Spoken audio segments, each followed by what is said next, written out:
Est-ce que la vie a du sens ou est-ce que la vie a un sens beaucoup plus large?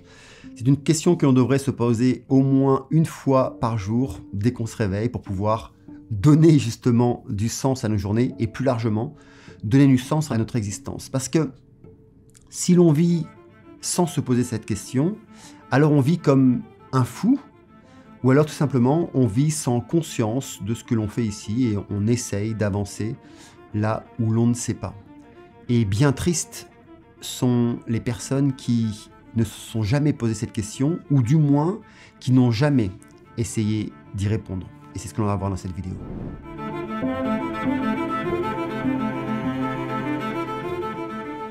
Alors, de prime abord, il est clair que si l'on regarde le sens de l'existence, on pourrait se dire que justement, il n'y en a pas.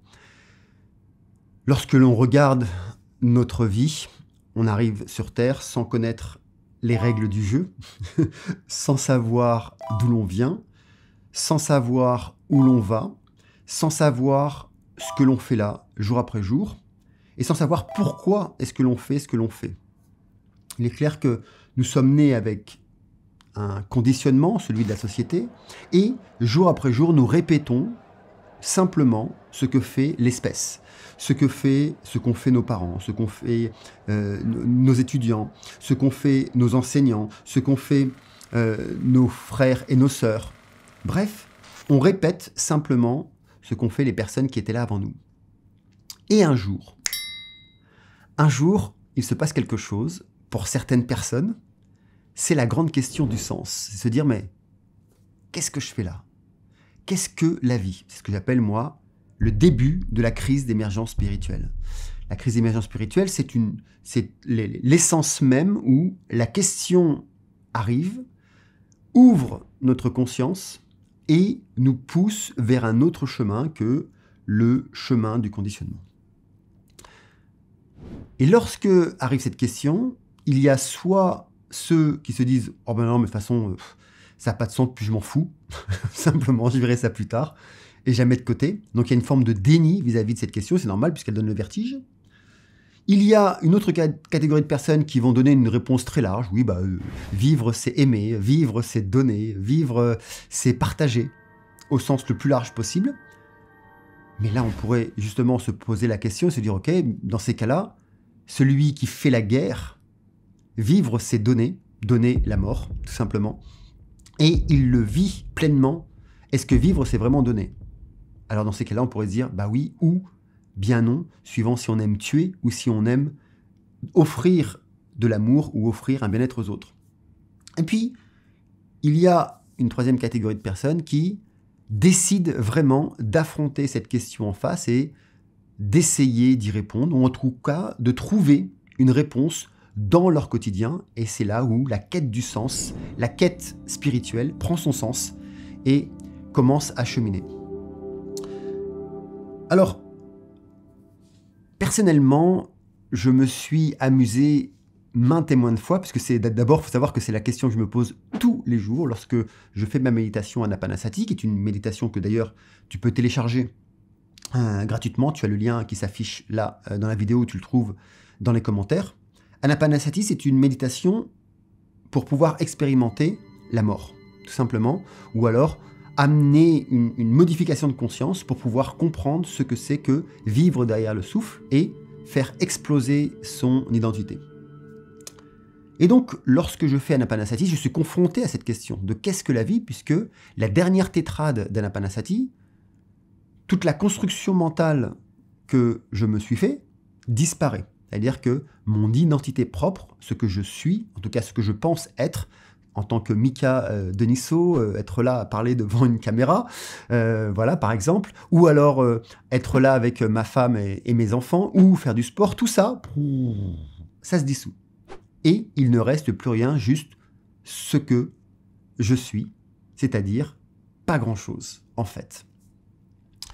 Et donc, je suis confronté à cette question. Et cette question m'amène automatiquement à reposer ma philosophie sur la table encore et encore. De prime abord, non, la vie n'a pas de sens. En tout cas, il n'y a pas de sens prérequis, il n'y a pas de sens préconçu. Sinon, on le saurait. Sinon, on saurait déjà ce qu'on fait là, pourquoi on le fait, pourquoi on est incarné. Et c'est là où c'est pour moi la magie de l'existence, et c'est là où, en tout cas, ce que je fais à Soul in a Mind, avec mon équipe, prend du sens. C'est que, de prime abord, je dis bien de prime abord parce que je n'ai pas la science infuse, mais de prime abord, le seul sens qui existerait, c'est celui qu'on donnerait à notre existence. Et donc, le rêve, la manifestation, la création, la force des possibles prend tout son sens là. Ce que je veux dire par là, c'est que lorsque l'on sait qu'il n'y a aucun sens hormis celui que l'on veut créer, celui que l'on veut donner, alors tous les possibles s'ouvrent devant nous. Et ça voudrait dire que, oui, chaque personne vit la vie qu'il pense. Chaque personne vit la vie qu'il désire. Et ce serait, on va dire sur un plan un peu plus philosophique mais aussi religieux, ce serait ce que Dieu ou l'univers, suivant si vous êtes en friction avec le mot Dieu, ce que Dieu ou l'univers ou la conscience divine nous aurait offert, c'est-à-dire le libre arbitre et le choix de créer sa vie. Et alors là, notre vie prendrait un sens, celui d'expérimenter notre choix, d'expérimenter notre libre arbitre dans un monde de matière. Et expérimenter son libre arbitre, c'est quelque chose qui est en fait ultra compliqué, ultra difficile. Pour la plupart des personnes, être libre, c'est affronter ses peurs, affronter ses limites. Et donc, beaucoup d'entre elles hésitent à être libres et préfèrent rester enfermées dans un conditionnement qui est proche de l'esclavage psychologique. Qu'est-ce que c'est que être libre ? Être libre, c'est oser entrer dans le chaos de l'existence. Je dis le chaos parce que lorsque l'on est libre, tous les possibles sont devant nous. C'est-à-dire qu'il n'y a aucune ligne de temps, aucune ligne karmique qui est prédéfinie. C'est le chaos aussi parce que être libre, c'est sortir des règles, c'est sortir des conditionnements. Et donc, c'est se retrouver devant un espace totalement vide, mais plein de tout. Puisque devant nous, nous avons cette possibilité de pouvoir choisir ce que nous voulons pour cette existence et donc donner du sens à ce qui résonne le plus en nous.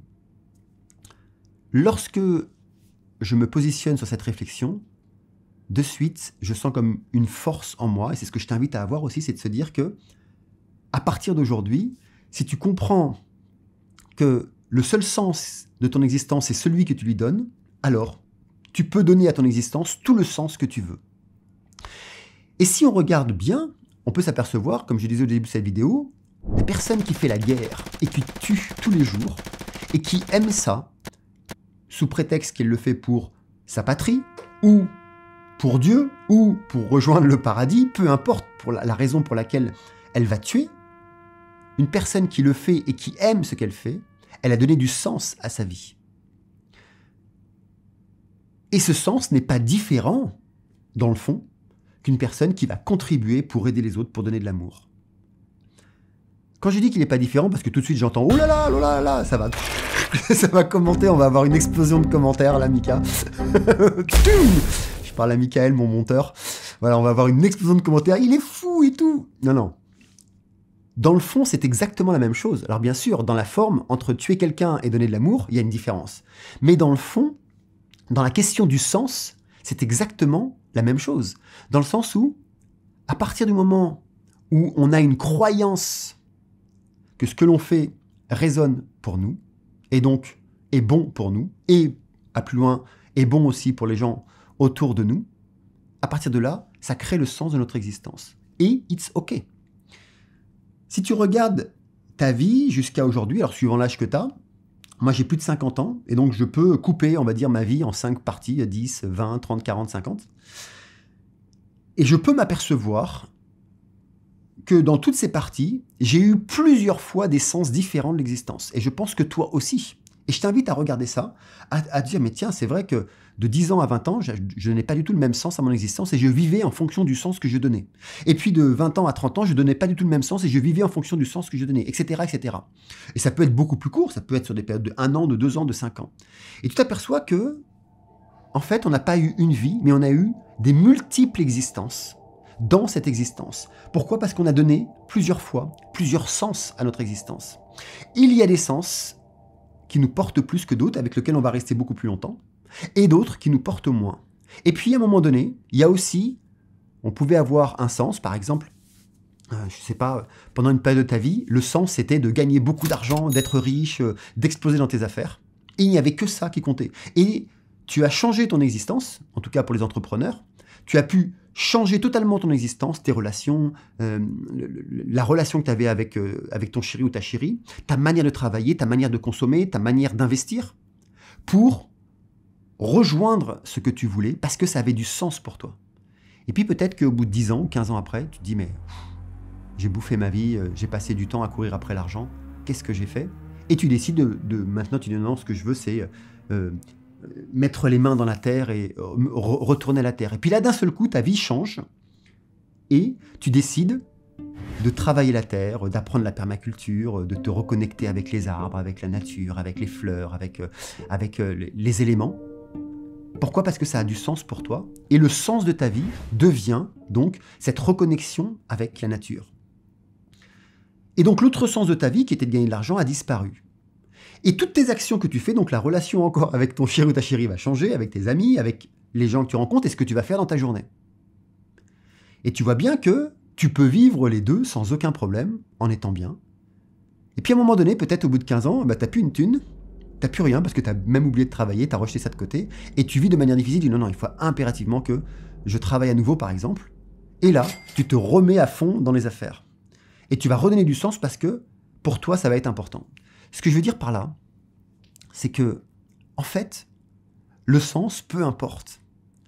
C'est ça le plus important, c'est que peu importe le sens que tu donnes à ta vie, mais ça va être la manière dont tu vas créer et faire ce que tu veux créer. Dans mon protocole Healing de guérison énergétique, j'explique ceci. Dans le monde marchand, l'argent, donc l'argent, l'euro ou le dollar, peu importe, ou n'importe quelle autre monnaie, est notre monnaie d'échange. Dans le monde énergétique, notre monnaie d'échange, ce sont nos émotions, nos sentiments. Ce que je veux dire par là, c'est que pour vivre sa vie remplie de sens, c'est justement comment, avec quelle émotion tu vas faire, avec quel sentiment tu vas faire ce que tu es en train de faire. Et c'est là où le sens de ton existence prend sens. Et c'est là où le grand sens de ta vie commence à prendre place. Parce que si tu vas travailler, par exemple, mais que tu vas travailler à reculons intérieurement, ta vie va être pourrie. Tu vas être aigri. Mais si tu vas travailler, peu importe où tu travailles, que tu fasses un travail comme le mien, dans la communication, dans le coaching, dans l'aide à autrui, par exemple, ou que tu fasses un travail, je sais pas, comme un travail à l'usine, où tu fais toujours le même geste, si intérieurement tu le fais avec un cœur ouvert, avec une émotion d'amour, une émotion de joie, quel que soit le travail que tu vas faire, aura du sens pour toi. Et moi je dis, par exemple, j'ai accompagné des personnes qui travaillent à l'usine, et je leur dis plutôt que de regarder le geste que tu fais, regarde ce que tu fais, ce que cela va apporter en fin de chaîne aux personnes qui vont utiliser ce que tu es en train de créer. Et ça change tout parce que, à ce moment-là, mon client, lorsqu'il faisait son geste répétitif, il ne voyait plus le geste. Il voyait les personnes qui allaient utiliser l'objet qu'il était en train de fabriquer. Et ça change tout. Pourquoi? Parce que ça commence à donner du sens à son existence. Donc ce que je veux dire par là, c'est que, de mon point de vue, non, la vie n'a aucun sens. Par contre, on nous a donné ce libre arbitre de pouvoir choisir un sens, de pouvoir créer une existence, de pouvoir la sculpter de A à Z. Et donc si aujourd'hui, pendant que tu regardes cette vidéo, si tu te sens déprimé, si tu te sens pas à ta place, si tu sens que tu ne vis pas au bon endroit, je sais pas, ou tu fais pas le bon travail, c'est simplement que tu n'as pas encore fait le choix. Tu n'as pas encore pris la liberté de vivre. Et donc, tu restes sous le flux de l'inconscient collectif. Et donc, du sens collectif. C'est ce qu'appelle Neo dans le film Matrix, la matrice, tout simplement.